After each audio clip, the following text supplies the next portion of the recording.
ভালো মন্ত্রী হতে গেলে 10 কোটি লাগবে, আমি 10 কোটি দিয়ে দিলাম। আর যদি হয়ে গেলাম তাহলে 10 কোটি থেকে 20 কোটি বানালাম, আর যদি না হলাম 10 কোটি চলে গেল। জল আসে না কলে, ঝরঝরিয়ে হরদম জল কেএসবি পাম্প হলে। বিদ্যুৎ সাশ্রয়কারী জার্মান টেকনোলজিতে তৈরি কেএসবি পাম্প। জলের প্রবলেম সেটা আবার কি? সাম্প্রতিককালে একের পর এক দলীয় বিধায়কের বেফাঁস মন্তব্য কিংবা আচরণে অস্বস্তিতে পড়েছে তৃণমূল।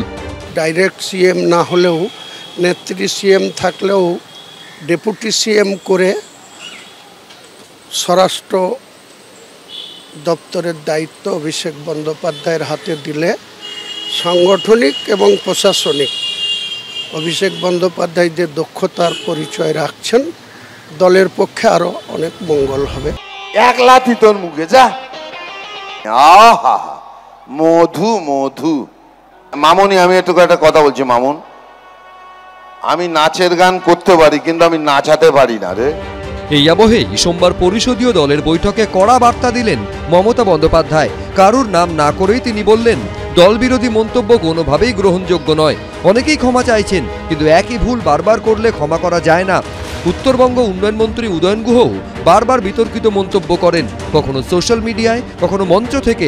নাম না করে হলেও তার দিকে ইঙ্গিত করেও কড়া বার্তা দিয়েছেন মমতা বন্দ্যোপাধ্যায়, যদিও এসবকে বিশেষ গুরুত্ব দিতে নারাজ বিরোধীরা। তৃণমূল কংগ্রেসের শৃঙ্খলা আর কাঁঠালের আমসত্ব, দুটোর মধ্যে কি কোনো পার্থক্য আছে? মুখ্যমন্ত্রী দলের জন্মদাত্রী, তিনিই দলের মালিক। তো সেখানে দলে তার জন্য অধস্তন লোকজন আছেন, যারা তার কৃপায় আছেন, তাদের নাম করতে অসুবিধা কি?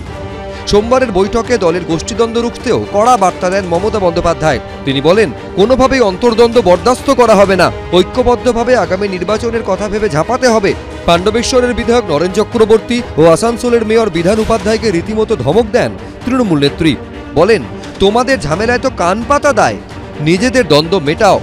একইভাবে সতর্ক করেন মালদার মানিকচকের তৃণমূল বিধায়ক সাবিত্রী মিত্র ও মালতীপুরের বিধায়ক আব্দুর রহিম বক্সিকেও। এদিন ইঙ্গিতপূর্ণভাবে প্রাক্তন খাদ্যমন্ত্রী জ্যোতিপ্রিয় মল্লিকের পাশে থাকার বার্তা দিলেন মমতা বন্দ্যোপাধ্যায়। তিনি বলেন, জ্যোতিপ্রিয় মল্লিককে 2.5 বছর ধরে অন্যায়ভাবে আটকে রাখা হয়েছিল। আদালতে ওর বিরুদ্ধে কোনো তথ্য প্রমাণ পাওয়া যায়নি। রাজনৈতিক কারণে অহেতুক আটকে রাখা হয়। তবে কি মন্ত্রিসভায় ফের প্রত্যাবর্তন হতে পারে জ্যোতিপ্রিয় মল্লিকের? মমতা বন্দ্যোপাধ্যায়ের এই মন্তব্যের পর রাজনৈতিক মহলে জল্পনা তুঙ্গে। আশাবুল হোসেন, উজ্জ্বল মুখোপাধ্যায়, দীপক ঘোষ, এবিপি আনন্দ।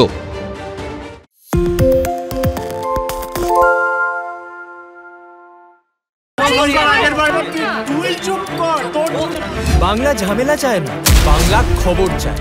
বাংলা খবর, বাংলার খবর। বাংলা চেঁচামেচি চায় না, বাংলা খবর চায়। বাংলা খবর, বাংলার খবর। আরে চাটা দে। এই আমার একটা চা দেন। কি হলো আমারটা? বাংলা পক্ষপাত চায় না, বাংলা খবর চায়। বাংলা খবর, বাংলার খবর।